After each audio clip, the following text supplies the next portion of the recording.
The Zoroastrian population has experienced an unstable sense of history. Currently, the largest portion of Zoroastrians reside in modern-day Iran and Gujarat, India. Though due to the circumstances brought on by historical and cultural contexts, the Zoroastrian community has had to deal with tremendous fluctuations in their ability to practice their religion. But what has shaped Zoroastrianism into the religion that it is today?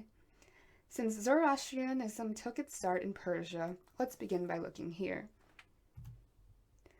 To start, here is the Achaemenid kingdom and empire.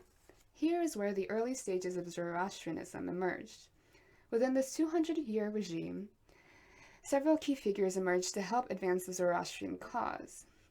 King Darius I was a strong worshipper of Ahura Mazda, and he actually proclaimed that divine right was the reason why he was in power.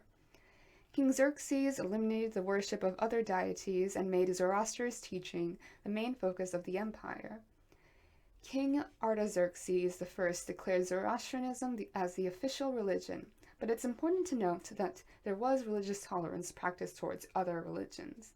During this empire, Zoroastrians were able to be acknowledged and practiced in relative peace. Once the First Persian Empire collapsed, the Macedonian period arose. This time period is marked by Alexander the Great, aka Alexander the Accursed's infiltration of Persian culture. He introduced Hellenistic culture into mainstream society, and in the process of all this, Avestan manuscripts were destroyed, Zoroastrian priests were killed, and the palace of Persepolis was looted and burnt down. During the Seleucid Empire, Alexander the Great made way for Greeks to come into power. They continued to practice Alexander's beliefs and politics. The Parthian period emerged as a result of a group of nomads invading and settling in northeast Iran. Here, Zoroastrianism became regionally autonomous. There was significant progress to be made within the religion. Several texts and scriptures were put together. The Arsacids practiced tolerance and governed within the Zoroastrian law of Asha, aka truth and righteousness. Also during this time came the development of Zoroastrian cosmology. Here there was a large effort to undo Alexander's destruction. The Sasanian period offered a great deal of power to Zoroastrians. So with that power came the persecution of other religious identities. With the introduction of different faiths in the empire, King Shapur II till King Yazdegerd I confronted non-Zoroastrian faiths. One victim of Zoroastrian persecution were Christians.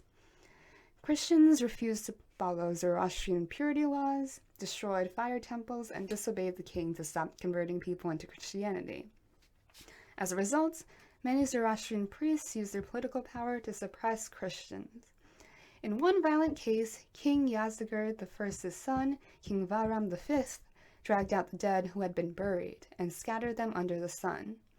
It is important to note that while Zoroastrianism received its peak degree of freedom, they practiced the same discriminatory activities as their previous and eventual oppressors.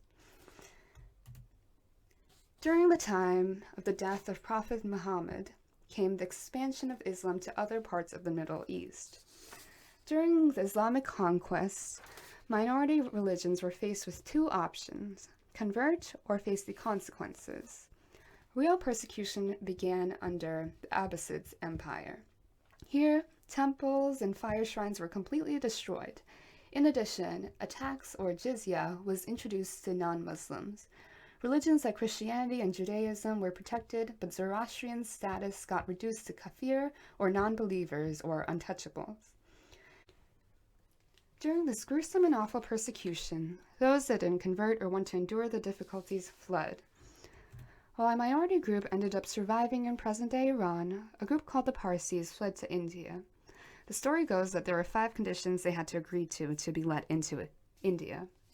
They had to explain Zoroastrianism, abandon Persian for an Indian language, have Persian women dress in all Indian clothing, have all weapons carried by men surrendered, and have all wedding ceremonies conducted in the darkness. Despite this level of restriction and control that India placed on these refugees, the Parsis as a group ended up prospering in trade and agriculture and helped contribute to the growth and development of several cities in India. If we flash forward a few hundred years, we arrive in the modern day. Zoroastrianism made a comeback in Iran when Reza Shah Pahlavi adopted Zoroastrian calendar names and placed the Fravahar symbol on several governmental buildings. Reza Shah was able to tie the Zoroastrian identity to that of the Iranian identity. As a result, there was an ability for Zoroastrians to communicate their national identity and sense of citizenship. While Zoroastrians remain a minority in numbers and still often have their rights restricted, the community is able to have more of a sense of freedom than they have had in the past at the mercy of their oppressors.